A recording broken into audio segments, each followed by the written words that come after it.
Hey, hi everyone. Welcome back to Interior Expat.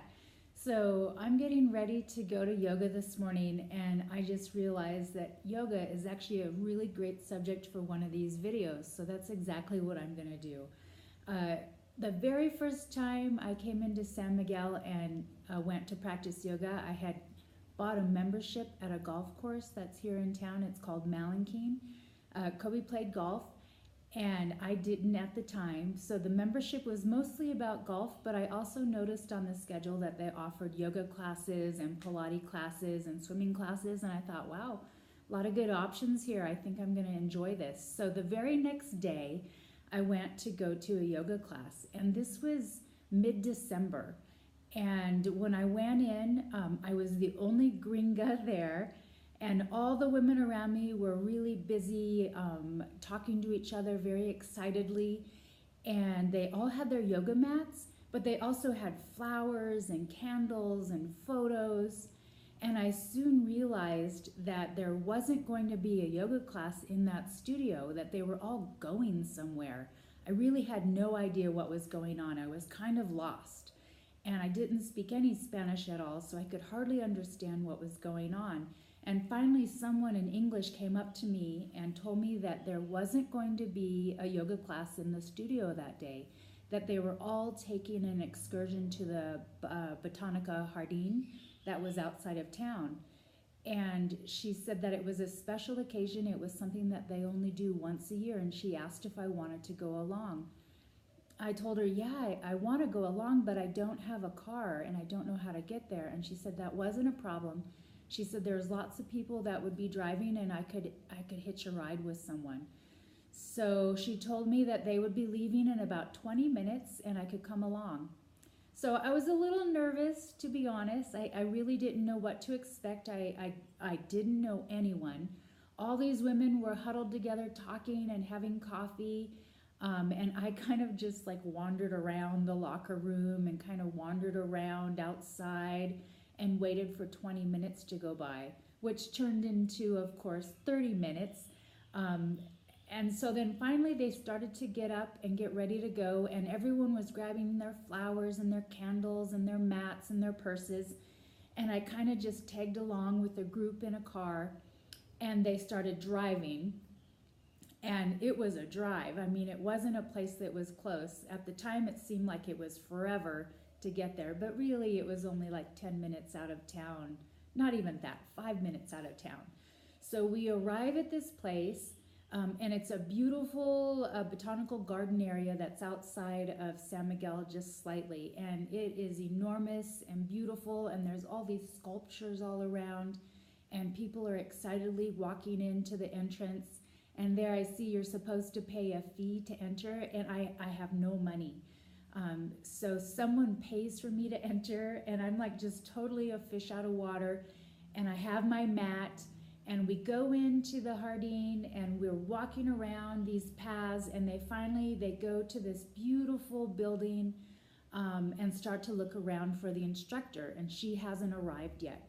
So everyone just starts to assemble their mats in this circular area that's really beautiful. It's kind of a circled terrace area. And everyone's got their mats laid down on the ground. And I put mine there too. And we're all just kind of waiting, and all the women are talking. And then all of a sudden, the most beautiful woman I'd ever seen walks up, and she's the instructor. She has long, raven, curly hair, and she's just completely dressed like a hippie, and I'm immediately in love with her. I think she's beautiful, and she's speaking Spanish to everyone. Everyone's very excited to see her, and she tells them to start to put the flowers and candles and things and make a sculpture kind of shrine area in the center of our circle. And so that's what everyone begins to do. And of course, I didn't bring anything with me. I have nothing. So women actually hand me some flowers and things and petals, and so I start to help them make this shrine in the middle. And I feel very included, even though I'm an outsider. And so when we're done with the shrine, the instructor tells us to arrange our mats in a different way. We had all put them out in a certain way, and she said, no, let's do it this way. So we all go about the business of rearranging our mats. And then for the next hour and a half, she leads us through the most extraordinary practice. We do all partner work. I'm partnered with a woman who's about my age, but she speaks no English and I speak no Spanish. And she leads us through this practice where we touch each other and we connect with each other through touch and meditation. And it ends up being the most profound yoga experience I had had to date. Both of us cry at certain parts. We feel each other's energy. We feel each other's pain. We feel each other's loss. I look into this woman's eyes, someone who I've never seen before in my life, and I connect with her on this inner level, spiritual level. And that day was about honoring people who had passed before us, and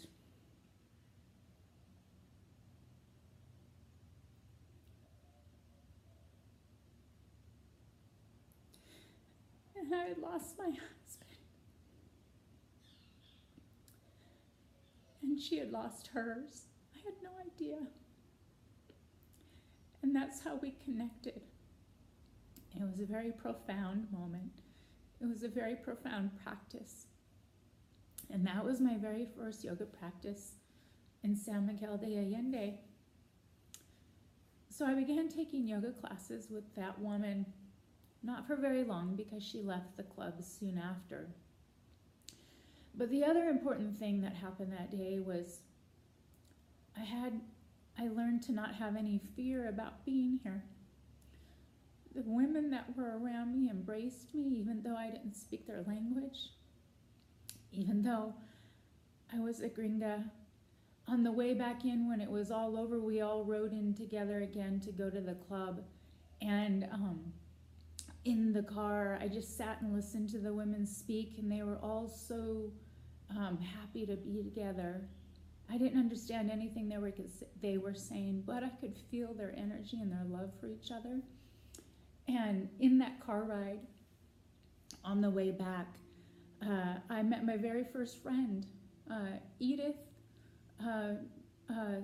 began to speak to me in English. She could tell that I had no Spanish, and so she began to speak to me in English.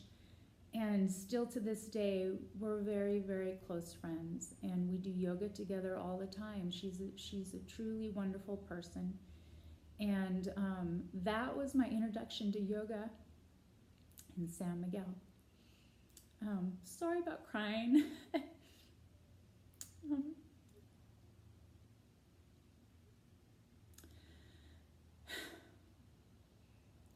But there's nothing wrong with that either.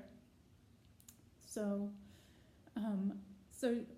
the reason I thought of this story and I wanted to share it with you is that was probably about 6 or 7 years ago when that happened. And still to this day, I'm going to practice yoga with Edith this morning at a different studio. And she's an important friend to me, and maybe someday I'll introduce you to her. All right, hasta luego.